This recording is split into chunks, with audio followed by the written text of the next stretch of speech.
বন্ধুরা, আজকে আমি তোমাদের কাছে চলে এসেছি দুটো মজার বাংলা ছড়া নিয়ে।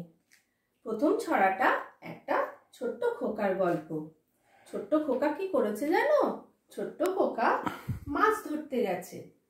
তাহলে প্রথম ছড়াটা শুরু করি, তোমরাও আমার সাথে করো।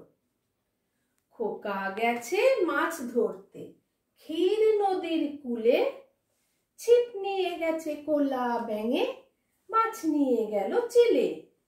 আরেকবার করি।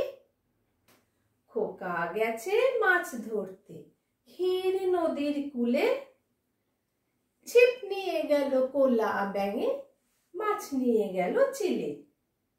আর দ্বিতীয় ছড়াটা নাম চাঁদ উঠেছে।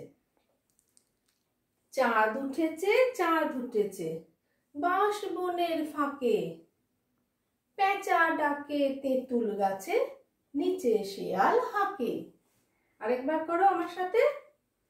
চাঁদ উঠেছে, চাঁদ উঠেছে, বাঁশ বনের ফাঁকে, পেঁচা ডাকে তেঁতুল গাছে, নিচে শেয়াল হাঁকে। এই দুটো ছোট্ট ছোট্ট ছড়া তোমরা প্র্যাকটিস করবে। টাটা।